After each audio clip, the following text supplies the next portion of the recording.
करोड़ों लगाए, हिसाब मांगा तो पास्को में फंसाने की धमकी मिली, 4 करोड़ की रंगदारी मांगी गई। प्रतीक को टार्चर करने वाला कृष्णानंद पांडे वाली कहानी क्या है? अखिलेश ने क्यों कहा था भाई प्रतीक को बिजनेस में हो गया था भारी नुकसान? गौतमपल्ली थाने से निकले कागज ने कह दी रियल कहानी। प्रतीक के सारे पैसों को एक परिवार लूट कर बैठा था। सैफई परिवार फिर हुआ एकजुट। डिंपल ने अपर्णा को दी हिम्मत तो फूट फूट कर रोए अखिलेश और बच्चे। चाचा शिवपाल भी हुए इमोशनल। अखिलेश ने निभाया बड़े भाई होने का फर्ज। करोड़ों रुपए लगाए, हिसाब मांगा तो पास्को में फंसाने की धमकी मिली। फर्जी ऑडियो वायरल करने की धमकी दी गई। 4 करोड़ की रंगदारी मांगी गई और प्रतीक यादव ने सब कुछ कई महीनों से झेल रहे थे। वो कई महीनों से डिप्रेशन में डूब चुके थे। लीवर खराब हो रहा था, फेफड़ों में खून के थक्के जम रहे थे और 13 मई 2026 को सुबह 5:55 पर लखनऊ के सिविल अस्पताल में जब उन्हें लाया गया तो डॉक्टरों ने बताया कि पल्स नहीं चल रही थी, आंखें फिक्स थी। प्रतीक यादव इस दुनिया को छोड़ चुके थे। मुलायम सिंह यादव के छोटे बेटे, समाजवादी पार्टी प्रमुख अखिलेश यादव के सौतेले भाई और बीजेपी नेता अपर्णा यादव के पति प्रतीक यादव सिर्फ 38 साल की उम्र में चले गए और पोस्टमार्टम रिपोर्ट में मौत की वजह कार्डियो रेस्पिरेटरी कोलैप्स बताई गई है, जो फेफड़ों में खून का बड़ा थक्का जमने से हुआ। शरीर के कुछ हिस्सों पर बाहरी चोट के निशान भी मिले। डॉक्टरों ने आगे की जांच के लिए विसरा और हार्ट दोनों सुरक्षित रखे हैं ताकि पता चल सके कि शरीर में कोई विषैला तत्व था या नहीं। लेकिन सवाल यह है कि आखिर प्रतीक यादव इतने टूट क्यों गए थे? वो कौन सा जाल था जिसने मुलायम सिंह यादव के छोटे बेटे को अंदर से इतना खोखला कर दिया था कि 38 साल की उम्र में शरीर ने जवाब दे दिया। इसकी कहानी शुरू होती है 2011 से, जब लखनऊ के चिन्हट इलाके का एक शख्स कृष्णानंद पांडे प्रतीक यादव की जिंदगी में आया और उसने ऐसा भरोसा बनाया कि एक राजनीतिक परिवार का लड़का उसके जाल में बुरी तरह से फंसता चला गया। कृष्णानंद पांडे ने खुद को रियल एस्टेट का बड़ा खिलाड़ी बताया। लखनऊ उस वक्त तेजी से फैल रहा था। शहीद पथ के आसपास जमीनों में दाम उछल रहे थे और कृष्णानंद ने प्रतीक को समझाया कि अभी जमीन में पैसा लगाओ, 2 से 3 साल में दाम दोगुने होंगे। बस मुनाफा ही मुनाफा है और कमाना है। 2 से 3 साल तक कृष्णानंद लगातार मिलता रहा, भरोसा बनाता रहा, बिजनेस प्रस्ताव लेकर आता रहा और जब प्रतीक पूरी तरह उसकी बातों में आ गए तो 25 मई 2015 को एक कंपनी बनाई गई जिसमें प्रतीक यादव को प्रमोटर बनाया गया और कृष्णानंद पांडे खुद निदेशक बन बैठा। साथ में यूएस बिस्ट नाम की एक और कंपनी को भी निदेशक के तौर पर रखा गया। प्रतीक ने इस कंपनी में अपनी हैसियत से करोड़ों रुपए का निवेश किया, लेकिन खेल यहीं से शुरू हुआ क्योंकि जमीन की खरीद बिक्री, एग्रीमेंट, रजिस्ट्री, पैसों का लेन देन, सब कुछ कृष्णानंद पांडे अपने हाथ में रखा था और प्रतीक को सिर्फ प्रमोटर का नाम देकर बाकी सारे फैसले खुद लेता रहा। कई जमीनें खरीदी गईं, कई बेची गईं, लेकिन निवेश की गई रकम का कोई साफ हिसाब प्रतीक को कभी नहीं दिया गया। इतना ही नहीं, कृष्णानंद अपनी आर्थिक तंगी और पारिवारिक समस्याओं का हवाला देकर प्रतीक से अलग से कई बार उधार लिया और प्रतीक निजी भरोसे की वजह से हर बार पैसे देते रहे।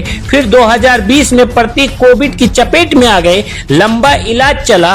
उसके बाद जो दौर आया उसने प्रतीक के अंदर से तोड़ दिया क्योंकि सितंबर 2022 में उनकी मां साधना गुप्ता का निधन हुआ। अक्टूबर 2022 में पिता मुलायम सिंह यादव गए और 2022 में मामा भी चल बसे।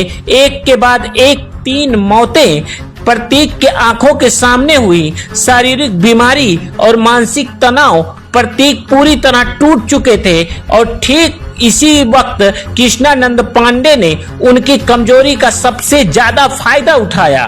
जब प्रतीक ने तबीयत ठीक होने पर हिसाब मांगना शुरू किया तो कृष्णानंद ने पहले टालमटोल की बहाने बनाए। जब प्रतीक ने सख्ती से पैसे वापस मांगे तो खेल पूरी तरह से पलट गया।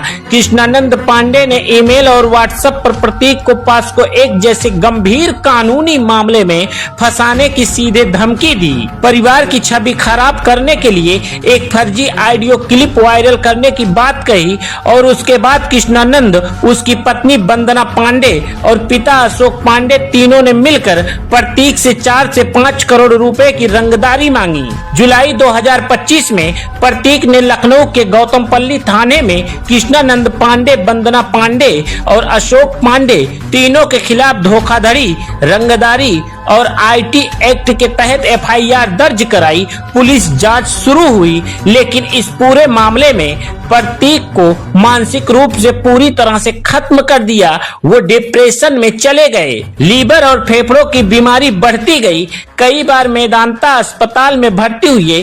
30 अप्रैल को भी उनकी तबीयत इतनी गंभीर हो गई थी कि अस्पताल में भर्ती करना पड़ा, क्योंकि वो पल्मोनरी एम्बोलिज्म यानी फेफड़ों की नसों में खून के थक्के जमने की गंभीर बीमारी से जूझ रहे थे। अखिलेश यादव ने खुद 2 महीने पहले प्रतीक से मुलाकात की थी। उन्होंने कहा था कि सेहत पर ध्यान रखो, बिजनेस पर फोकस करो, बेवजह के विवादों में मत उलझो। लेकिन प्रतीक के अंदर जो तूफान चल रहा था वो बाहर से दिखाई नहीं दे रहा था। 13 मई 2026 की रात करीब 11 से 12 बजे प्रतीक की तबीयत बिगड़ी। उन्हें सिविल अस्पताल ले जाया गया।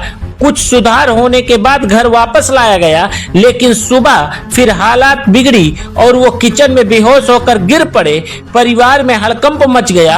उन्हें तुरंत सिविल अस्पताल ले जाया गया, लेकिन तब तक बहुत देर हो चुकी थी। मौत की खबर मिलते ही अखिलेश यादव सुबह से केजीएमयू के पोस्टमार्टम हाउस में पहुंच गए। 6 डॉक्टरों की टीम की निगरानी में पोस्टमार्टम कराया और जब बाहर आए तो उन्हें मुंह से वही बात निकली जो प्रतीक की जिंदगी का सबसे बड़ा दर्द था।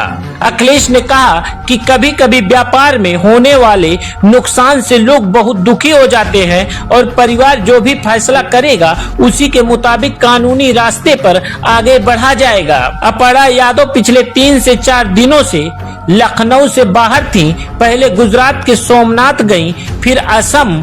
पति के निधन की खबर मिलते ही दोपहर में लखनऊ पहुंची, लेकिन उनके पहुंचने से पहले ही डिम्पल यादव और शिवपाल यादव अपर्णा के आवास पहुंच चुके थे।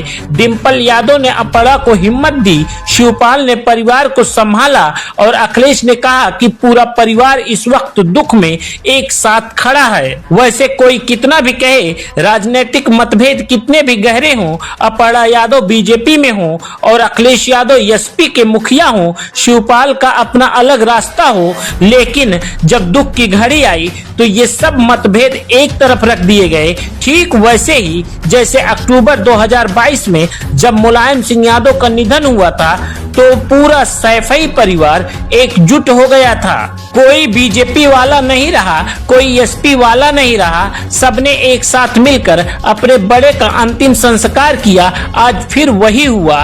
प्रतीक के जाने के बाद राजनीतिक लाइनें धुंधली पड़ गईं और परिवार ने दिखा दिया कि दुख की घड़ी में खून का रिश्ता सबसे ऊपर होता है। प्रतीक यादव का अंतिम संस्कार गुरुवार को लखनऊ के पिपरा घाट पर होगा। एसपी सचिव कमलापति ने मौत की हाई लेवल जांच की मांग की है और अब सबकी नजर उस बिसरा रिपोर्ट पर टिकी है जो बताएगी कि प्रतीक के शरीर में कोई विषैला तत्व था या नहीं। फिलहाल प्रतीक की बॉडी पर कुछ घाव मिले हैं। उनमें से करीब 3 घाव 1 हफ्ते पुराने और 4 घाव 24 घंटे पुराने, जो उनकी मौत को अब भी एक मिस्ट्री में बदल रहे हैं। दर्शकों, आपका मानना क्या है? ये कृष्णानंद पांडे जैसे लोगों के खिलाफ क्या कार्रवाई होनी चाहिए? हमें कमेंट में जरूर बताएं।